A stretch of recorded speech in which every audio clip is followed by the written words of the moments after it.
schmancy pants with your boob arm. Yeah, sorry. But you think you're better than me? Yeah. I'm the You better are. podcaster. We're actually podcast maxing today. Yeah. We're filming our podcast, and Dad's on the way to record their comic podcast. And then while we're recording our comic podcast, you'll be editing I'll be podcasts. editing this one to post. Yeah. And now you are watching it. So now you're podcast maxing. And the next obvious thing for you to do is listen to the Comic Room podcast once this one is done to keep the train going. Spro's Comics. Yeah, picking up our conversation. People like the album talk, so I figure we get more specific with the songs. Our top songs. Yeah, top songs. I don't know if you had trouble picking. I had a lot of trouble picking. Yeah, I mean, I wouldn't call it like... I mean, I feel like my top songs are always changing. Yeah. So what I did is I just kind of like picked songs that like... So in the same way that I picked albums that kind of like defined eras in my life, or moments or whatever, I'm picking songs that, I picked albums that represented eras in my life, and now I'm picking songs that kind of like represent moments in my life. Yeah. Okay. That's about what I did as well. Because if I'm just choosing top songs, it's like, well, I could put every... I know. 21 Pilot song on there, and I can like give a reason why I think it's the best song ever written. Yeah, it was hard for me to distinguish between songs that I I really like and just enjoy the sound of and listen to a lot and have, like strong memories attached to or something like that. It's hard to choose between that and songs that I'm like, okay, I didn't listen to this a ton, but the lyrics are so good and like I want to talk about it. And it was important for like some particular moment in my life. It was also hard not to choose all like not kind of like heavy songs. Yeah, my songs are not really except for my number one pick, but the rest of them That's good. They're not really like dense. I mean, they are, but like not really dense. They're not like melancholic. Oh, yeah. Yeah. Like you're not going to listen to them and feel sad, but if you start to listen to the lyrics, you might. Let's see. Mine are, I've got sad, existential, soundtrack, sad, kind of. You know what? There's actually a pretty even mix on here. But if it sways more on the sentimental, slower side. Sorry.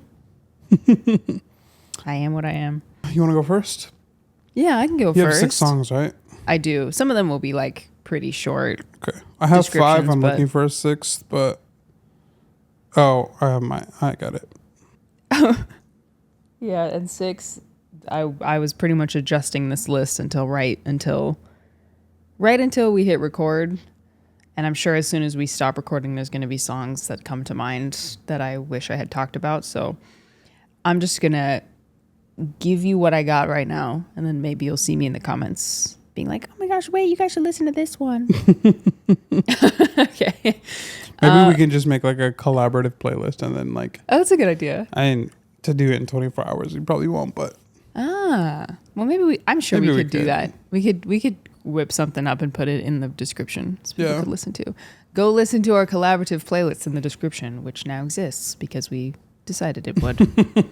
Okay, let's see where to start. Okay, I'm going to start with a bit of a ridiculous one just to warm up because it's quite early in the morning for us. It's 2:00 in the afternoon. No, it's not. Don't listen to him. So the first song I would like to talk about is a song called On Hold 1 by a royalty-free music maker. So here's what the album art looks like. I probably can't see. I'll show it on screen. There was a time on Twitch where, how do I explain it? I think it was before audio split. Like there was a time that you could play copyrighted music on Twitch and you could kind of get away with it. Yeah. And have it like saved to your VOD and it would be okay. And then there was like the Twitch DMCA apocalypse where like VODs got hit.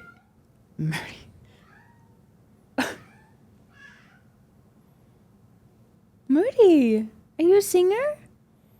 You singing a song? It's playtime. We're talking about music. You could sing.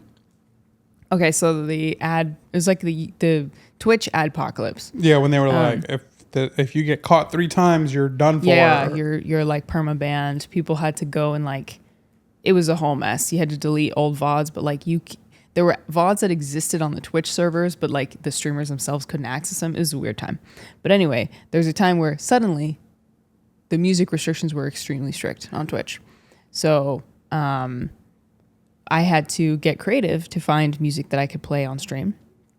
And I found this, it's like an 8-volume set of royalty-free on hold music. And I remember this one distinctly because I played this while I played this whole album while I was making my way through Portal.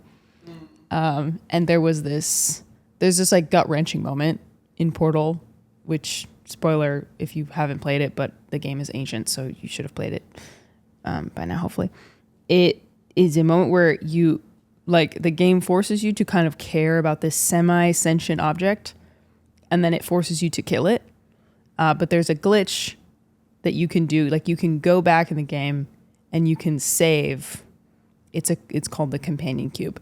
You can try to save it, but it's a really hard, like, you have to like put this portal on one wall and have to kind of clip it into this other one. And I spent probably 2 hours trying to complete this. Oh, dang. And it's still kind of, I did it eventually. But it basically means you have to burn a different cube, but you get to keep the original cube. It doesn't really satisfy the sadness I felt. But this song, maybe I can play it since it's royalty free.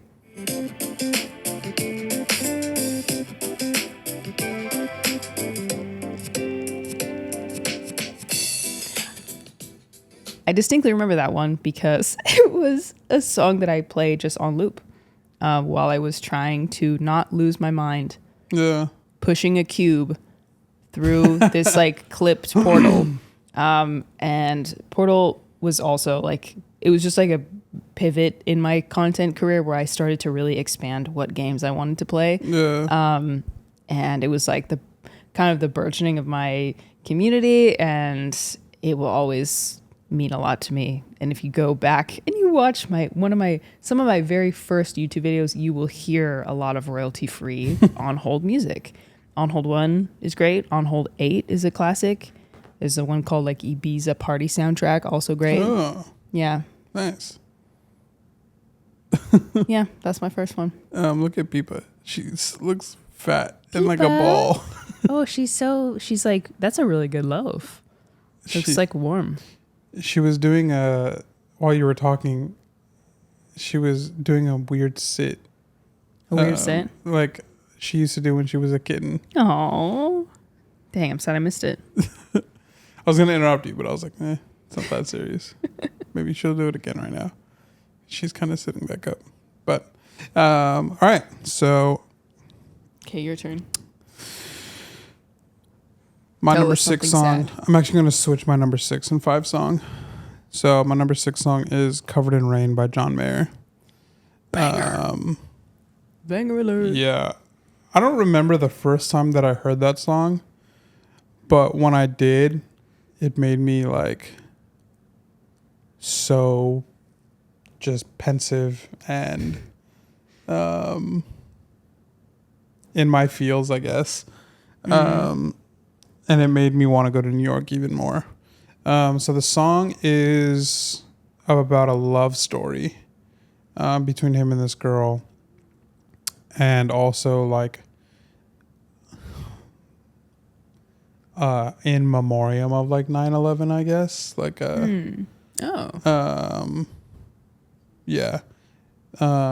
So let's see what Genius Lyrics actually, they probably define it better than me. Yeah, I'm always like, when I was looking at some of these songs, I'm like, I think I know what this song means, but now that I'm going to talk about it publicly, I hope I'm right. I hope I'm not making this up. No, it is about, it's just set. This song is the sequel to City Love, set in post 9/11 New York. Got it. And this actually isn't on any album. This is on a live album. It's I didn't know John that. Mayer, Any Given Thursday. So there's no like studio recording that you can find. Good. It's just It wouldn't be as good as the live version anyway. yeah. So yeah, the song is just about like kind of this breakup. It's like a story of like a breakup, pretty much, that he goes through, and yeah, it's just the guitar. I mean, he's the like. I mean, you could argue he's probably the greatest guitarist of all time. There's no doubt about it that he's top 3, like undoubtedly. Yeah, tonight we're gonna order in, drinking wine and watching CNN. It's dark, I know, but then again, it's the brightest thing I've got. So just that, like, the relationship is in a low place, the world is in a low place, and just kind of like struggling to make a good thing happen in the relationship. And yeah, the guitar solo is kind of like what initially hooked me about the song that he has, and what made me like re-listen to it multiple times to kind of hear like what he was singing about. And of course, at the time, the hopeless romantic in me was like, oh, I love this song. And then I went to go see. So actually, funny enough, Genius Lyrics here says, very rarely performed live. Oh. That's just like a note that this is made. And I saw him play at the Forum in LA one year, and he actually played this song. And I'll never forget hearing it live because I wasn't expecting it. Right. Because I knew it wasn't a studio album, or it wasn't a song on like any of the studio albums, and there was no studio recording. So I was like, man, this is probably just like a song that he just kind of like pulls out, like probably in New York more times than not, and like it's not gonna mean much like anywhere else. But if people know that it's like an homage to like world events and that kind of stuff, it's gonna have more meaning to New Yorkers and stuff. So he's not gonna play it in happy-go-lucky LA. Right. No. And then he did, and it was awesome. Also, that same concert, he brought out Post Malone, so that was cool. That's so great. What a combo. Yeah, great song. Great song. Really great song. Oh, okay. Next for me is somewhat similar sentiment. It's like one of those songs that I felt like helped my frontal lobe develop and made me think more. I don't know, maybe think more. It helped me. It was with me at a time where I was growing up, I think, mentally growing up. And it's from an album that I referenced last week, Shelter from the Storm by Bob Dylan. It's off of Blood on the Tracks. And it's a story. You can honestly you could read the lyrics, the full thing. I honestly would love to just read the whole thing to you, but I won't. But it's a story about a relationship that forms, and at least the narrator is receiving like so much comfort from this person who gave him shelter from the storm. And most people think that it's based on his first wife, who was with him during like the early stages of his career. So it's a story of how that relationship forms and then how it falls apart and that shelter goes away. Near the end, there's a couple, let me see, you can grab a couple stanzas. It was in another lifetime, one of toil and blood, when blackness was a virtue and the road was full of mud. I came in from the wilderness, a creature void of form. Come in, she said, I'll give you shelter from the storm. Later on, I was burnt out from exhaustion, buried in the hail, poisoned in the bushes, and blown out on the trail. Hunted like a crocodile, ravaged in the corn. Come in, I'll give you shelter from the storm. And later on, near the end, Now there's a wall between us, something that's been lost. I took too much for granted. I got my signals crossed. Just to think that it all began on a non-eventful morn. Come in, she said. I'll give you shelter from the storm. So at the time that I first heard it, it was at a time that I was going through a breakup, like I said, and it was it was kind of my first time in my adult life, at least, realizing that like wanting something badly isn't enough to make it one worth having, or one like you don't get everything you want in your life. Yeah. And like the big things that you think like you assign meaning to and you assign like permanence to aren't permanent, especially when it involves, well, anything. You could say that about things and circumstances. You could say that about people, relationships, friendships. Like everything feels permanent when you're in it, but that's not how life works. Yeah. So this kind of helped me churn on those feelings and churn on this like acceptance that my life was going in a different direction than I thought. Yeah. So, yeah. Bobby D. My next song is also a Bob Dylan song, and kind of like on the same, like topic, emotion. I don't know what I'm looking for here, but I was gonna put "Girl from North Country" in this part because it's probably my favorite Bob Dylan song.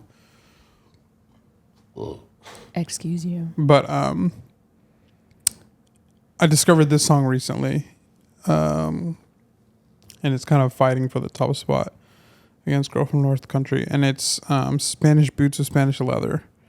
And the song is a dialogue, so like each verse flops perspectives, and it's between him and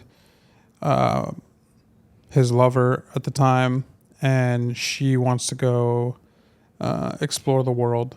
And so like the first verse kind of like gives context. It says, "Oh, I'm sailing away, my own true love. I'm a sailing away in the morning. Is there something I can send you from across the sea, from that place that I'll be landing?" He says, "No, there's nothing you can send me, my own true love. There's nothing I'm a wishing to be owning, just to carry yourself back to me unspilled from across that lonesome ocean." So they go back and forth, and you know, she at one point's like, "Are you sure? Like I'm sure you want something." And then he says, "But if I had the stars of the darkest night and the diamonds from the deepest ocean, I'd forsake them all for your sweet kiss, for that's all I'm wishing to be owning." So in like a non-clingy way, he's like telling her like, you know, I'd rather have you than like the void you're going to leave me, than a gift you're going to give me. Like, right. Nothing can replace you being here with me. Right. And so, she responds, "Well, I might be gone a long time. It's only that I'm asking, is there something I can send you to remember me by, to make your time more easy passing?" And so the dialogue goes on, and it's sad, but like it's sad. But the end is like kind of like the knife in the gut part. And he says, "So take heed of the western winds, take heed of the stormy weather. And yes, there's something you can send back to me, Spanish boots of Spanish leather." Acceptance. And yeah, it's just him. He's like, he's given up on the hope of what they could be. And so for him at that point, at least the way that I see it, it's like he's realizing that she's not just like gone and like coming back later. He's realizing that she's just gone. And so at that point, he's taking something that he's settling. He's settling for the thing that will, like she said earlier, to remember her by. It's also symbolic. It might be symbolic, since boots are something you use to walk long distances. Yeah. There's a great Lumineers cover too. I'll put both of them on the playlist. He's just got I don't know his name, but the lead singer of Lumineers, he's just got like that raspy like folk voice that does well with a Bob Dylan song. So yeah, sad song, but a banger. It's almost as good as having Girl from the North Country on there because it's the same melody. It's the same. Yeah. And I mentioned this last time. Bob Dylan has done this a lot throughout his career. Like he'll do variations of the same song. So like one of the songs I have on here is Idiot Wind Take 4, and it's off of like a bootleg album. So like he'll sometimes change the tone and like the energy of the song. Sometimes he'll actually like change the whole lyrics. But this is one of those. I don't know how many times he's done this, but this is a case of him using the same melody with a similar sentiment, but telling a different story with it. Yeah. In Girl from North Country, it's almost like it was flipped. At least, yeah, because he's telling somebody who's traveling, who's going to be seeing someone who he loved, had left behind. Yeah. Oh yes. Oh man. And he's like, hey, yeah, if you see her, let her know. What was if it? She's got. Like, I want to let me know if her hair is hanging long, like if she looks the same, if she seems the same, if she's happy. Yeah. All that stuff. Zaddies. So great. Okay. Let's see. Where to go from here? See, I have one more from Bob Dylan on here. Maybe I should just loop this in since we're talking about him. So this is kind of two songs that capture kind of a similar... So when I'm like dealing with something, I'll make a playlist and I make it in a very specific order, like a starting emotion or sentiment, and like I end the playlist with where I want to land after like churning through it. So there's like arcs, emotional and like sentimental arcs to my playlist. So these are two songs that kind of exist on the same line for me, but in different places. The first one is Idiot Wind Take 4, which I already mentioned. Remake with Oregon overdub. This is off the bootleg series. It's about, it's also a story, which is shocking. Most Bob Dylan songs are stories. And it's about basically like a smear campaign that happens with the narrator. I don't know if you could say it's Bob Dylan. I don't know the full history. Someone's got it in for me. They're planting stories in the press. Whoever it is, I wish they'd cut it out quick, but when they will, I can only guess. They say I shot a man named Gray and took his wife to Italy. She inherited $1 million, and when she died, it came to me. I can't help it if I'm lucky. And it's like, so there's a story that affects the public's opinion of him. And then there's this gut-wrenching line about seeing someone who he knows personally during all this. Let me see. People see me all the time and they can't seem to remember how to act. Their minds are filled with big ideas, images, and distorted facts. Even you yesterday had to ask me where it was at. I couldn't believe after all these years you didn't know me better than that, sweet lady. And if you listen to the original Idiot Wind, it's very aggressive and like kind of like you're an idiot for not being able to make sense of this information. Like you sound like an idiot, you look like an idiot, you talk like an idiot. It's very aggressive. But this one, the way this one is composed is much more melancholy, sentimental, sad for the dissension of individual relationships and like just the whole industry as a whole, and how things like this happen all the time. Yeah. So it's a great listen. Even at the end, he has this like self-reflection moment. I kiss goodbye to the howling beast on the border which separates you from me. You'll never know the hurt I suffered nor the pain I rise above. And I'll never know the same about you, your holiness or your kind of love. And it makes me feel so sorry. Idiot wind blows through the buttons of our coats, blowing through the letters that we wrote.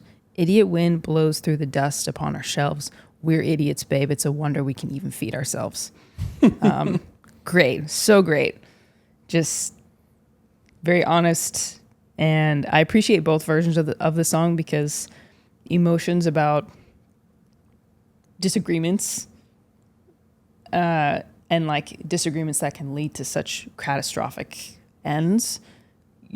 Sometimes you're angry, sometimes you just wish things could be different and wish things could resolve. I haven't heard this song, so I wouldn't know, but would you say this is almost like maybe prophetic in some ways, but also commentary, most definitely. I guess in a way prophetic commentary and just ahead of its time on like cancel culture. Oh yeah, most definitely. Because at the time, this was mostly about news, press,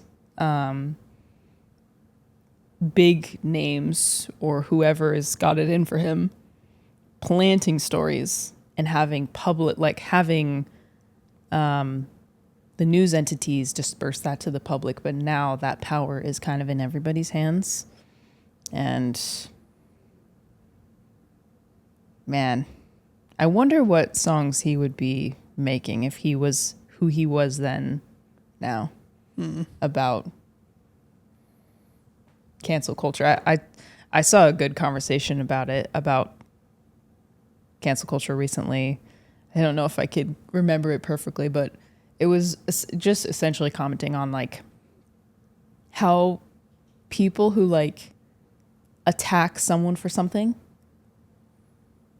especially if it's something very old or in the past, and that person either has changed, is changing, or has made a decision to change, like how the response to that is so often not like good. Like, I'm glad to see that you see the error of this thing that happened, thing that you did in the past, that's like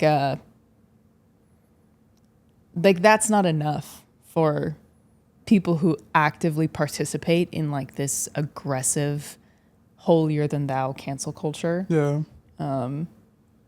It's never about the person. It's never about actually being better. Like, it's not about the positive crusade. Rarely. It's only about looking down on people and putting yourself higher up than they are. Yeah. So it's my turn, right? Yeah, because you did Idiot Wind. So Yeah. my number 3 song is Hard Out in 1975. And these next songs I feel like are going to be like markers in like my life. Or that like kind of timestamp periods of my life where there was like change. So, and you got all the gatos behind you. Yeah, boys. So Hard Out is a song that just really resonated with me when I was graduated high school and single and like, yeah, ready to mingle, I guess. Not that I thought that I was like this like smoke and mirror. Who knows anything about this guy? He's so mysterious. You were pretty mysterious type to me. of guy, but I'm definitely I don't necessarily wear my heart on my sleeve, and No. I'm not like, if we're in a group setting, I'm not the one talking, running conversation. I'm not talking about myself like in a group setting. So yeah, I just always like really liked the chorus, which I'm blanking on. It's just you and I tonight. Why don't you figure my heart out? I just, when I was younger and single, that idea always seemed so romantic. Yeah. Did I figure your heart out? Yeah. Well, that's I noticed that about you, that you didn't talk much about yourself, but I wanted to know more about you, and I always liked whenever you opened your mouth, I was listening. And it also kind of that song and a lot of 1975 and Band Camino and like adjacent bands also were just kind of like songs that I listened to the first time I took a real trip that wasn't like a church caravan or like a family vacation. Right, like an adult trip. Yeah, it was just me and my buddies spontaneously. I think I told this story on the podcast before. Yeah. Let's go to San Francisco. And yeah. so there's like this specific sound that I associate with like cities and metropolitan areas. And the 1975 is definitely that type of sound. Mm. Whoa. So yeah. Nice. Yeah. So it's definitely like a coming of age song, I guess, for me. Like, yeah. I'm graduating high school. I'm learning how to become my own man, to become my own person. I want to fall in love. Yeah. I want to visit the big city. Yeah, the big cities. Even though I lived in LA, buildings. But the big city was SF, I guess, because I'd never been there. It's a different vibe. Well, it used to be. Oh. What's up with Lil Peep? I don't know. So she's sitting all funny. Yeah, she sits. So Ahsoka, we have this like cluster of plants in the corner of the room, and she's recently discovered that like there's sometimes little white aphids that fly around, and she will sit there. She's been sitting there for probably like 30 minutes, just staring, waiting to see if a little bug is gonna fly by. It's like her favorite morning hobby now. Okay, I will be quick with the next few. This is an album I talked about briefly on the previous episode. It's off of Yoshimi Battles the Pink Robots. And the song that I most want to talk about is, whoa, look at that. Wait, look at that art. That's cool. It's Ego Tripping at the Gates of Hell. And I talked a little bit about the story of this album. And it's about these like, it's basically like robots that are created and then they turn evil and they like threaten the future of humanity. And Yoshimi, this like martial artist, like saves them. And it's, you know, it's this great moment of like human triumph. But then there's this song in the second half of the album after the big conflict. That's it starts to venture into this like existential framework, like, and I think the general sentiment of this song is like, we did it, we lived, we survived, like our lives were saved, but we're still gonna die eventually. And like, it's this somewhat hopeless sentiment. It kind of invokes imagery of Dante's Inferno,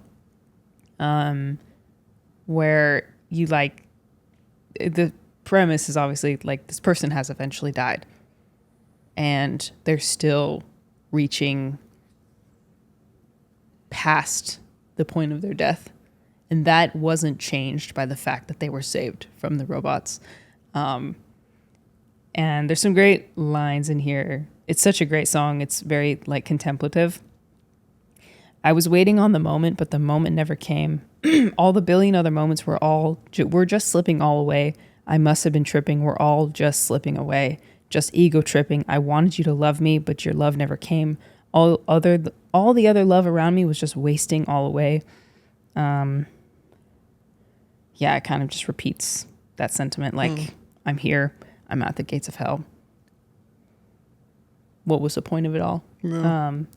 And I listened to that, and it makes me. How do I encompass how this makes me? How I interact with the song? It makes me very like sympathetic toward how much people strive for some sort of like meaning in life, and how many people reach some point of achievement and feel ultimately empty at the end of it all. And not to get too preachy on you, because this is not a sermon podcast. This is not a sermon. But for me and for our house, there's so much peace and hope in Jesus and in the promise of what lies beyond our death. And not only does that affect how I look at my death, which will happen, it affects every day and just the things that I strive for. Like, there's always a limit to how much those things matter.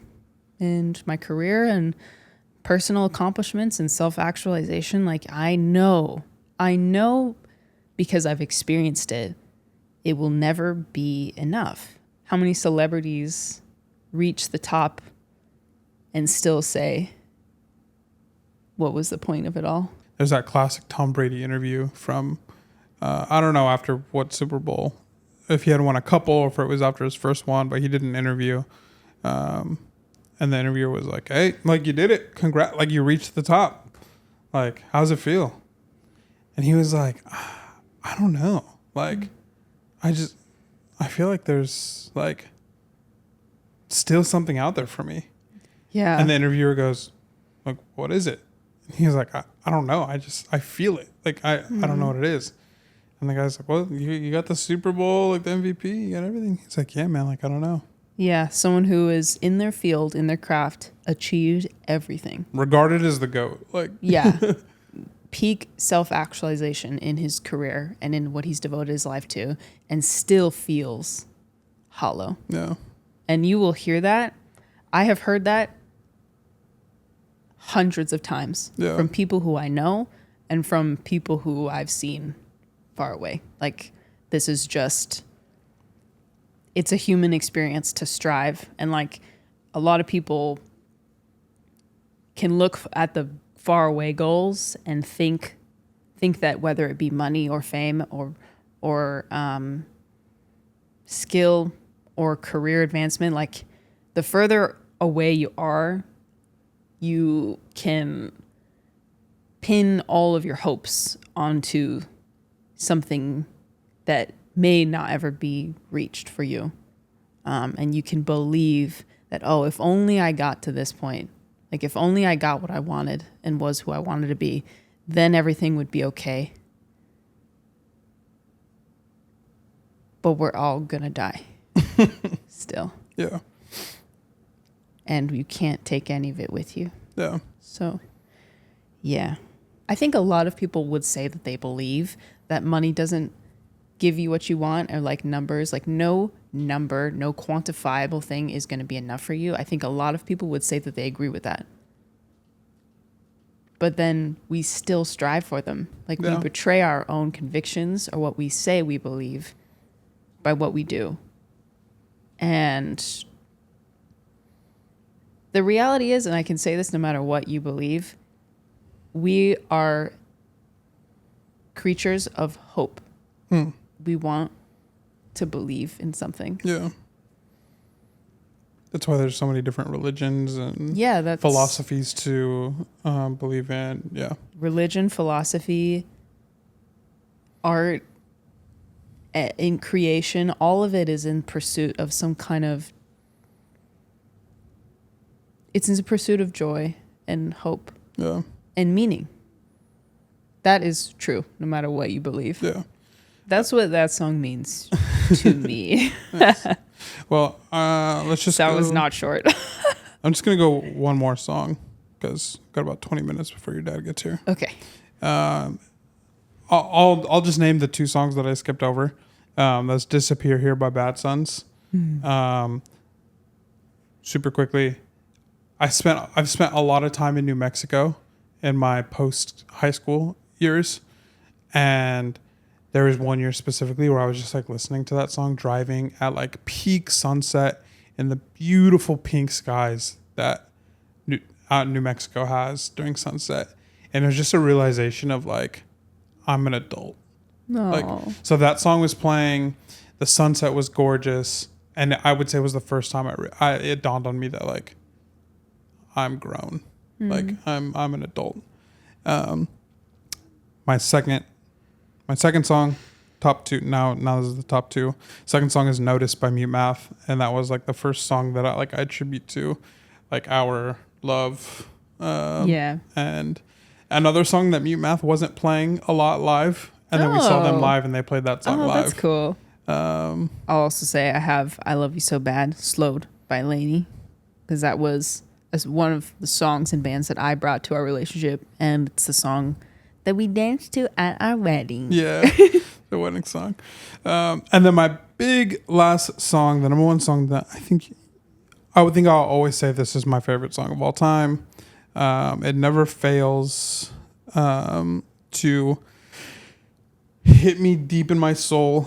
And I think a song that everybody should go listen to is Addict with a Pen by 21 Pilots. I said it last week. I'll say it again. I think Tyler Joseph is one of the greatest songwriters of all time. I think he deserves a spot, in my opinion, on the Mount Rushmore of greatest songwriters. I think he kind of gets underestimated due to the sound of the band. But, I mean, when you listen to any of their songs, like, there's so much there. And it's also good. But Addict with a Pen is off the self-titled album. And the song... It's just so raw and authentic.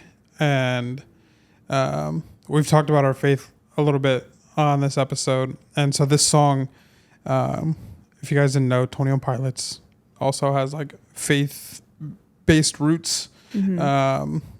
And a lot of people surprisingly do not know that. Yeah.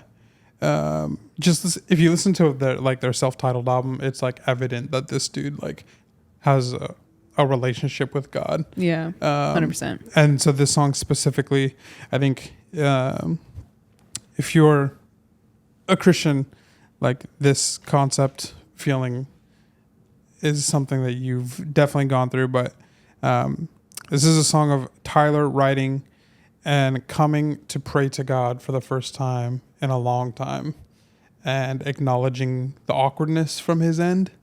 And knowing that the song opens up, hello, we haven't talked in quite some time. I know I haven't been the best of sons. Hello, I've been traveling in the deserts of my mind and I haven't found a drop of life. I haven't found a drop of you. I haven't found a drop of water. So he kind of like is kind of laying the foundation of like, you know, I haven't been talking to you, praying to you. I haven't been the best of sons, meaning like he probably hasn't been living the most God-centered life.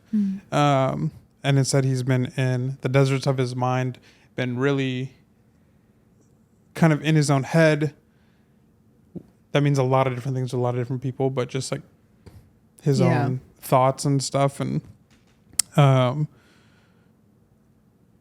the verse, I might just end up reading this whole song. I don't know. We'll see. I try desperately to run through the sand as I hold the water in the palm of my hand, because it's all that I have and it's all that I need. And the waves of the water mean nothing to me, but I try my best and all that I can to hold tightly onto what's left in my hand. But no matter how tightly I will strain, the sand will slow me down and the water will drain. I'm just being dramatic. In fact, I'm only at it again as an addict with a pen who's addicted to the wind as it blows me back and forth, spineless and pretend. Of course I'll be here again. See you tomorrow, but it's the end of today, end of my ways as a walking denial. My trial was filed as a crazy suicidal head case, but you specialize in dying. You hear me screaming, Father, and I'm lying here just crying. So wash me with your water. So just a whole picture of him trying to like handle life and hold on to so many different things. And the picture is like, it's as easy as running through sand, which running through sand is one of the hardest things in the whole world. I'm having flashbacks to volleyball camp, having to run in sand. So like, yeah, to run in sand, it's like, you have to be like focused on that. Like you can't be doing anything else because it takes so much energy and effort just to get like the explosiveness to take the next step. And so he's like tying this to like, he's doing like, he's holding this and he's holding this and he's running and it's complicated, but it just ends with, but you specialize in dying. you hear me screaming, Father, and I'm lying here just crying. So wash me with your water. Where it's just like this complete moment of submission. Yeah. And just realizing that like it's only what God's done for him that is kind of like what gives him peace and what calms the chaos of his life. And so whenever I feel like I'm not being the best son in the same way that Tyler said it, or where I'm slowly straying from the path that my life should be. One, it's also just such a good reminder that I'm not alone. Like I'm not the only person that like feels this way. Like I'm not crazy for thinking like I'm the only person who's ever like fallen off the path. And it's just good to have genuine, and I think this is why we love music. It's just good to have people who are better writers than us, who can put into words what we're feeling and make it seem so beautiful. And that will often just like break us down because it's like, I didn't know somebody else was feeling this like the same way that I was feeling this. And so, song's just always a good reminder to me of just like my priorities, the way that I'm living, and that I'm not alone. I think that's probably ultimately the biggest thing. It's like I'm not alone in my deepest struggle or whatever. Yes, it's much less daunting to get back on the right path, so to speak, when you know that thousands of people have done it before you. I'm surprised we didn't talk about neon gravestones. I was sure that was going to be on your list. Yeah, I forgot about that. We can talk about that another day. I know. Dang, I really want to talk about it. Was looking forward to it. We could have a whole episode dedicated to neon gravestones. True. I could have a whole episode dedicated to every single 21 Pilots song. Maybe I'm going to start a solo 21 Pilots podcast. I mean, we could talk a lot about... We probably could spend an episode talking about suicide. Yeah. And mental health. Yeah. That would be a tougher topic. We had to prepare a bit more for it. But I'd be up to do it with you. Yeah. The only other songs I had on here are it's a soundtrack called The Book. It's from Little Women, and I really can't talk too much about Little Women because I won't stop. It's my favorite book. It's my favorite movie. It's one of my favorite stories. It's about a family of 4 girls, all who are very different from each other, and there's some fight and squabble between them, and they all have such unique stories and are so... Like, I've seen myself in all of them at different points in my life. And it's just a beautiful story about womanhood and family. And if you're a woman, you should read it. Women. But the book is a song that kind of just plays during the culmination of who I would say our main character is, Jo March. She's kind of like a projected to be spinster who, she kind of rejects these normal ideals of like women are meant to be raised, to be respectful, respectable, and to be married off and like bear children. And that is all a woman can be. And she adamantly bucks against that and in favor of like, I'm not content with that.